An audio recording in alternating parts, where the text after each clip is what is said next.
You guys know me, I've got no time to waste. We're going straight for my favorite one. So this is supposed to be an improved way of peeling off an egg, like a hard-boiled egg. I kind of believe in it. I mean, I watched the video and I think this might work. It sounds insane. So we're gonna test that out. So here I've got a big amount of boiled eggs. I've got this many because one, I fail a lot in these videos, but two, I'm trying to get more protein in my diet. Okay, so we got one of these because these are still kind of hot.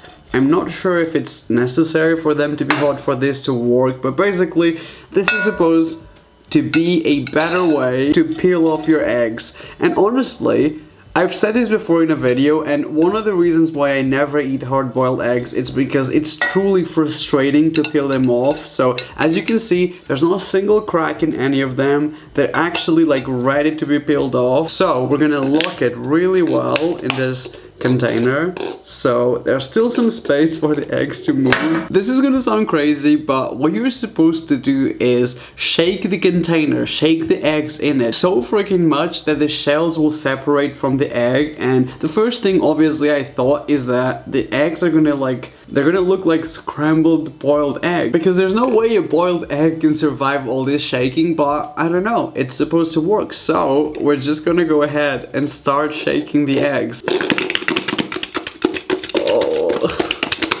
That sounds so wrong. I don't know for how long we're supposed to do this, but I don't want to look at it because I want to be surprised. I'm just gonna look away while I do it. Am I shaking it too much? Okay. Oh my god, I'm at it. Oh my god, I destroyed an egg. One of them... I mean, is it the prettiest boiled egg I've ever prepared in my life? I mean, no, but was that quick? It did do the job. I mean, we damaged it a little bit. I think it might have went a little too hard on the shaking. Like, if you look at that, yeah, that one literally turned into crunchy scrambled eggs. This one, oh my god, it comes off in one go. Okay, I feel like that's the right amount. That is the right amount of shaking that you need to do. So 1 minute for 3 eggs, it might be too much. I think the video that I watched was 1 minute for 6 eggs. But I'm gonna say that this new way of peeling off an egg is actually approved, because I hate doing this normally. And this was easy enough for me, and I can honestly say that I would use this again. So let's move on to the next one. The next food that apparently we've been eating wrong is peaches. Actually, I'm using nectarines and I'm hoping it's the same thing, because I couldn't find peaches at the supermarket. So we're just gonna go ahead and open it. My comment section roasts me like 24/7 as it is. Imagine when I make a dumb mistake in a video. So basically, this is supposed to be an improved way of slicing a peach. And essentially what you do is 5 different cuts, and the fruit is supposed to literally fall apart into pieces that are easy to eat. And honestly, if it works, this will be great. And it could be life-changing to those of you who are into like healthy eating and clearly have better self-control than me. So the first cut is supposed to be made... Okay, I've already messed up. So the first cut is supposed to be like, you know, just a regular like 360. The second cut is basically supposed to be, you know, the other way around. So now that we've got like kind of a cross, so we went like that and like that. Now we're gonna do 2 more cuts. So this one and this one. I hope this makes any sense. This is really hard to explain.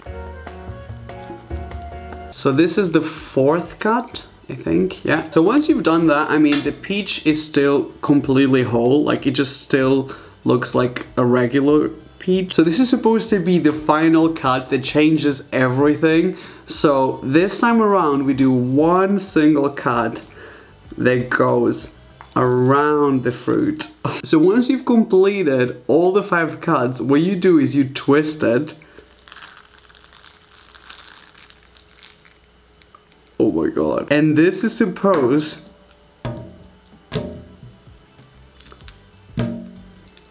I kind of messed up on this half.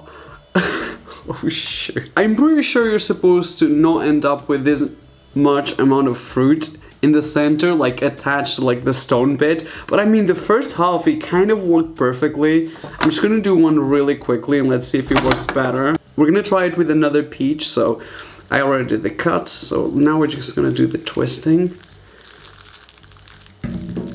Okay. I mean, it does kind of work, look. I don't know if you can see it, but it actually does look pretty good. But then the second one is just a lot harder to get off. I mean, it kind of works. I mean, you are left with this. Like, I want to show you this because when you watch these viral videos, they never show you like all the real parts. Like, this stuff would be just like off camera, so you're left with quite a lot of peach attached to it. But honestly, this is like so freaking like tough that I don't even think you'd be able to eat this even if you had like literally your teeth on it. I'm gonna go ahead and say that this one is also approved. Maybe I'm just being blindly optimistic as usual, like that is my brand. I'm gonna say it's approved. You guys let me know, am I being stupid? Probably. This next one is actually very simple. We literally only need some bananas and also our hands, and that's about it. I've been trying to include more fruit ones because I know those are everyone's favorite, so I'm trying my best here to find like interesting stuff to show you. Okay, there we go. Oops. Literally. My social life hanging by a thread. Now officially my social life. Let's talk about the way people open a freaking banana, the way you peel it off essentially. So a lot of people do it this way around. Most of you already know that this is probably not the most efficient way because you end up destroying a lot of the banana and it goes all mushy around the top, which is a minor life problem, but you know, it bothers some people. So the way I would say that most people do it these days is actually do it from the end, because for some reason it's just easier to peel it off this way. Now this next one claims that both ways are essentially wrong and there is a better way to do it without damaging the banana, and it's supposed to be much quicker. When you look at the banana, there's like the curved bit, and I guess what some people do is they place their fingers right here, like on the curved top, and they press it down until it breaks. So we're just gonna press it down. Once it breaks around here, you just remove it from the side, and there you go. The banana is supposed to get literally absolutely no damage. There is a little bit of damage on this side, but that was, I went a little hard on it. We press it. Oh, this time around you opened where I pressed it. So this is very confusing. And okay, so this one got really damaged where I pressed it. Let's try it again. I'm really confused how this works. Oh, this time around you open on this side. So 3 times around it cracked in different spots. And this one, let's see the damage to it. It's, you guys probably can't see that, but it's got so much damage to it. It literally changed the shape of the butt. This is like cute. This is one of those things that you see on Instagram and you're like, wow, that's fun, that's different. I guess I've been doing it wrong, and it's like nice to think about it, but when you actually put it to use, I mean, the best way to open, I mean, it does take a little bit longer and you do get these things, but it's just as efficient. And keeping it very real with you guys, I'm not gonna be in public and like press this down and then remove the banana fully and eat it, like just hold it like that in public like a freaking psychopath. This is random even for me, but we've got some laundry bags here, and this is kind of the star of this next one. So we've also got some noodles. So this is the food that we're going to improve the way we eat it. So they're Pokemon themed, so this one's got Pikachu on top. I'm not even gonna pretend for this video because you guys know that I spent like 2 months of last year in Japan like filming videos. So, you know, I'm pretty good with chopsticks. Like, it's one of the few things in life that like I truly don't suck at. I know there are loads of people who struggle with using chopsticks, especially if you've just been using a knife and fork your whole life. I can see how it can be kind of difficult to sort of get the hang of it. So if you're trying trying and you're not succeeding at it, apparently there is a better way to do this. Basically, what we're gonna do is we're gonna remove the little spring from the laundry bag. So we're basically removing all these like wood bits, and what we're gonna do instead is replace the wood bits of the laundry bag with the chopsticks. So this is supposed to sort of help you keep things in control. Listen, I've tried this before I started filming this video like one time and I couldn't do it. So I'm gonna try my best now. It was like this was being really difficult earlier. The video that I watched was this like BuzzFeed type of video and they made it sound so easy when in reality, holy schnitzel, you need a lot of strength for this. Like, I would just be like learning how to use chopsticks. But I think this is essentially it. This is so wrong, but look, it actually does work. Like, it holds the chopsticks basically in grabbing position. I mean, you're not left with a lot of movement to like grab stuff, but if you're eating noodles, let's give it a try. So this is how it doesn't work. This is so much more difficult to use. Okay, wait, I got something. Wow. This is a metaphor for the opportunities I get in life and what I actually take. The emails I receive, the ones I reply to. I mean, when you compare one to the other, I'm gonna be brutal in this one. Please, like, learn how to use chopsticks. You learned how to use knife and fork. Just be respectful of other people's cultures and just freaking learn. Watch a YouTube video, maybe get a friend to teach you, but like, this is not realistic. Like, imagine traveling to like Japan and then bringing like a laundry bag to do this. Everyone will look at you like, Jesus, take the wheel for this next one, because I love Ben & Jerry's, and this is a lot of self-control that I'm just not gonna sit here and eat this for like the next 5 minutes. So we're basically gonna be making an ice cream sandwich, and this is supposed to be an improved way of doing it. And I'm just gonna keep it real, I've never made an ice cream sandwich at home. Does anyone actually make this? Do let me know in the comment section, I do wanna know. Let's start easy, so we're gonna start with the cookies. So we're gonna be using some raspberry and chocolate cookies.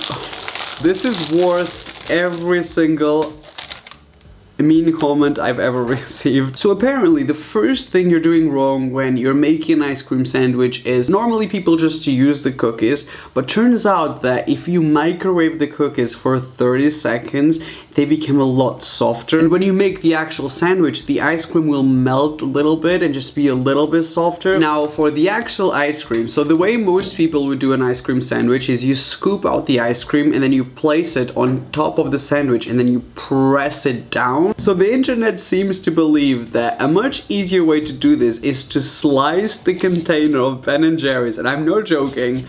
Like, this is like wildly popular like on Pinterest, in loads of places. This video is about to become exposing Ben & Jerry's. Look at that! What happened to my ice cream there? Like, there's some of it left. This is not as easy as they make it seem on these like Tumblr aesthetic posts. I've tried your hack and my life still sucks. This is so weird, but you're supposed to keep the paper on it, then put the sandwich on top, and then put the other one in the bottom, and this is like the ice cream sandwich. So the way this is supposed to work is you just peel off the paper, and there you go, a perfect ice cream sandwich. Okay, I'm not gonna lie, this looks incredible. Like, I was so ready to hate on this and to say that this doesn't work, but like, this looks too great for me not to think this is a good idea. So that is a good idea, but in reality, I mean, what am I supposed to do with this now? Like, I'm gonna have to put this in a freezing bag and then put it in the freezer, which is honestly, keeping it real, more work than scooping out 2 scoops of ice cream and just pressing it down, which honestly I actually enjoy doing. Do I think it's an improvement on the way that I'm making ice cream sandwiches? I'm gonna say no, but that's, like I say, it's my personal opinion. Obviously, maybe some of you guys are watching this and like, this just shook my whole world and like my life has changed. But for me, like, this is It's cute. I'm not gonna spend too much time on this one because I'm pretty sure this is real, but I mean, I guess it is an improvement, and if this helps any of you guys, then I guess it makes sense to include it in this video. So here I've got some cupcake cases or some cupcake liners. So we're gonna get all of these out. We've used these before for something kind of similar to this, but basically this is a way to improve the way you drink stuff in the summer especially. So this is a problem, I guess, if you live in a very hot country. It's kind of gross, but sometimes you get bugs or flies just going into your like nice drinks. So a way to stop this is you pour your drink in the glass, and then just imagine like a bee or like a fly just basically attacking your drink. So in order to stop this, you get a cupcake liner. You also get your straw, and I always struggle with this part. Okay, there we go. And basically it works as decoration, but most importantly, it works to protect your drink against bugs. And as you can see, I mean, that's pretty good. Like, it fits perfectly. It still looks pretty. It's kind of like a useful version of like a tiny little umbrella. Not only you can use that on a glass, like on your drink, but also you can use this in a can. So, okay, I always suck at this, we know that. There we go. Like I said, there's nothing really to approve. I was pretty sure this was going to work, and it's more of sharing it with you guys. If this is an improvement to the way you're drinking your summer drinks, then enjoy it. And if this is not an improvement, then I guess we can just carry on drinking our drinks as normal. This is another one of those that I just know you guys are going to love, because for some reason you guys always prefer the ones with fruit. So I can't open this in my hands. Okay, I think I just flossed my teeth accidentally. I don't know if you guys remember, but in one of the, I think the second video of foods you've been eating wrong, we did a way of peeling off an orange, of basically slicing it. They really worked, and it was definitely an improvement. But for that, you needed a knife. And a lot of you guys said, you know, if you're in public and you're eating an orange, you don't really carry a knife with you. So this one is supposed to be an easier way to peel off an orange, but without needing any kind of gadgets or tools. So this orange will be kind of like our control group. Is that what you call it? Like, we're not gonna do anything to it. It's just a regular orange. I didn't touch it. I didn't move it too much. Just a freaking orange. And on this one, I'm gonna do what I read online. So some people think that if you roll an orange, you have to do it for a little long. We're gonna roll it in basically every possible direction. So when you're done with one side, you sort of go the other way around. And I know, this is weird. So this is the final test. So this is the regular orange. So basically when you're trying to peel off an orange, you really have to get your nails in it, which is really what ends up making your hands like stink for like the whole day. And as you can see, it's quite difficult to like do it. Even with like using your nails, it's like this whole process takes a long time. If this works, rolling the orange is supposed to have loosened up like the skin, and apparently it's supposed to be a lot easier to peel off. That is a lot easier. I'm not using nearly as much strength, and you can actually do it without using your nails. Like it literally almost comes off in like one go. Do you see that? That actually works. That's crazy, the difference between the two. And also, like, it still looks the same. Like, it's not like soft, or it's not like mushy. There's no liquid anywhere. Like, my hands are dry. I would actually say that this is way more efficient than using the knife in the previous video. I know I really enjoy that, but this is truly an improvement to the way you peel off an orange. Like, this can get quite annoying. I am going to 100% approve of this one, and it might be one of my favorite ones in this whole series. So I take this next one very seriously, because any way they could improve the way I eat ice cream, like, it's a serious subject in my life. So for this, we're gonna need obviously some ice cream, and also some freezing Ziploc bags, and it's really important that they are Ziploc because you do need to close them really well. So this is supposed to improve the way we scoop out an ice cream and also the way like it tastes and the consistency of it. So when you buy ice cream and the first time you open the ice cream and you eat it, it's very creamy because obviously it's been completely like sealed, like it's not been exposed to like anything. But basically the second time, like after you've already had a few scoops and you put it in the freezer, usually the ice cream becomes really solid. And this is not something that just happens to you, this just happens to a lot of people. So if you want to avoid the fact that your ice cream becomes very solid, what some people claim is that if you use a Ziploc bag, and even though your ice cream has already been opened, when you refreeze it, you just make sure you fully close this, and that's as simple as it gets. You put it back in the freezer and it's supposed to be as creamy and like smooth as the first time, and it's not gonna have like that burned like crunchiness of being in the freezer. So here's the normal one. As you can see, this is a Ben & Jerry's strawberry cheesecake, which I love. So this has been opened. As you can see, I removed the little safety like thing, and it's just been sitting in the freezer like this way for like the last day. And this one, it's been sitting inside a Ziploc bag. So this one should be creamier. So we're gonna start with the one that should be harder to scoop. So okay, I guess you're gonna have to believe me, but I mean, this is difficult. It's really hard to turn into a ball because like the whole thing comes off the container. That's the shape of the container. And the Ziploc one is supposed to be creamier. So, oh. Interesting turnout of events, because it seems to me that this one is even like harder than this one. And maybe it's because, I mean, it's been in the freezer, both of them open, for like maybe 1 to 2 days. So I'm gonna say that I did the steps right, but I'm probably wrong. I'm gonna say that I cannot approve of this one. So it's a shame because it's the last one. I always like to end on like a good note, but I mean, keeping things real for you guys, like you don't get lies on my channel. This is just what actually happened. Things considered, hopefully you guys still enjoy this video. This was actually a lot of fun. I feel like a lot of them actually worked. I think the one that impressed me the most in this video, it was the eggs, because I mean, shaking the eggs removes the eggshells. I was also thinking, how fun would it be if we put like 100 hard-boiled eggs in like a washing machine and like the eggshells would just come off? Like that would be interesting. Give the video a like if you want me to put 100 eggs in a washing machine. Should I do that? Hopefully you guys enjoyed this video. If you did, it would mean the world to me if you could subscribe and switch my notifications on.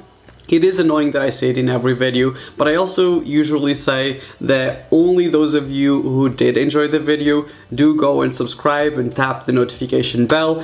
If you hated this video, then there's a lot of other stuff to watch on YouTube. I'm sorry, I tried my best. I'm sorry it wasn't good enough to some of you. I love you guys, and I will see you guys in my next video, which is going to be hopefully tomorrow or the day after, I promise you. So I love you guys, and I will see you on my next video. Bye bye.